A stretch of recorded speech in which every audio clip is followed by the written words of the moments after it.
You've had a crazy encounter with Jesus and all you want to do is shout it from the rooftops. But then you get to thinking, maybe that was just for he and I. For all you Christian YouTubers out there, you don't have to make the video. That's right, this video is about not making a video. You've had this amazing encounter with Jesus and you're not entirely sure, are you supposed to tell the whole world about it or is it just for you? We're talking about that today. Oh, wait. But first, we gotta cut the grass. Need to do a little bit of a, you know. Yeah, something like that.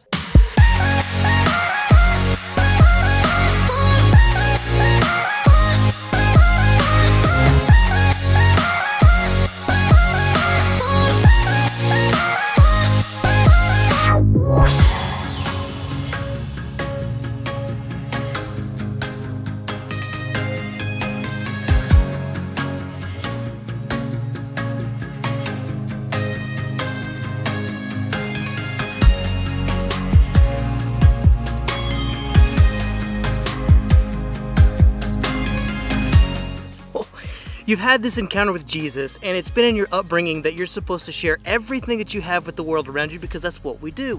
We share the love of Jesus with everybody, but it feels kind of personal. What do you do?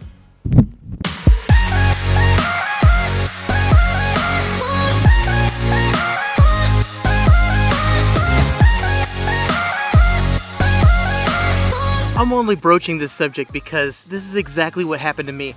I was preparing a video much like the slow train of ministry, link up here if you haven't seen it, or maybe over here. I can't remember, I think it's over here. I was preparing a video like that. It was something that was on my heart, something that God had been speaking to me over and over and over again, yet it kind of felt like it was personal. It felt like it was something that he was still speaking to me. It felt like something that he still wanted to meet me in. And I got to thinking, am I doing this just for the sake of a video? Am I making this just for the sake of like sharing, having something to share with the world around when it was really something intensely personal between me and Jesus? Hold on. Mowing time!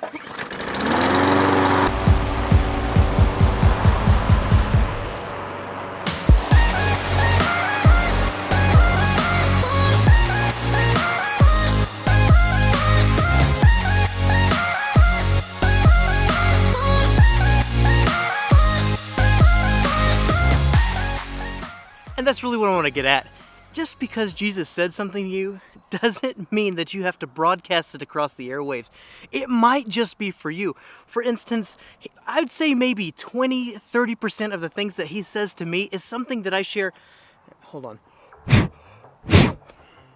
You got grass on your face and I can't get it off. 20 to 30% of what I share is actually what I'm hearing, what he's saying over me. 70 to 80% of the words that I get, of the interactions that I have with Jesus, are just between me and Jesus. There's got to be something that you treasure, that you store up in your heart, so that there's a rich culture of relationship between you and he first, and then out of the overflow of that, the 20-30%, that's what you share with the rest of the world. Luke 12:3. 12:3? That doesn't sound right. One second. Luke 12:3 says, "Whatever you have said in the dark will be heard in the light, and what you have whispered behind closed doors will be shouted from the rooftops."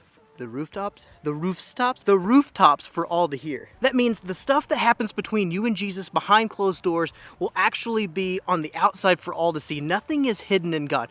It's literally for hypocrites. It's to say, don't worry about the hypocrites, how they say one thing and do another, because all of their deeds will be exposed. How much more so for the righteous? If you have a rich, flowing relationship with Jesus, you don't have to produce everything. So the video about is not going to be coming out. It will come out one day after he and I have finished discussing the topic, and then maybe we'll release it. But in the meantime, you get a mow in the yard video, and you have freedom to not make the video. If you're looking for some crazy, I'll tell you everybody's standing in a line for the water slide. Seriously, hear me in this. It's not worth perverting your relationship just to get views or to send out some message into the atmosphere, into the environment, whatever. It's not worth perverting your relationship. Keep something between you and he. As a matter of fact, keep the majority of what he's saying between you and he. Out of the overflow of that relationship, out of the overflow of what he's saying, then will come words, will come insight, will come videos that you can pass on to other people. Use me as an excuse. What is done between you and Jesus in secret, the richness of that relationship will be exposed. Not so that you're made great, but so that he's made great. All right, guys, I love you. I'll see you in the next one. Ouch! If you're looking for some crazy, I'll tell you everybody's letting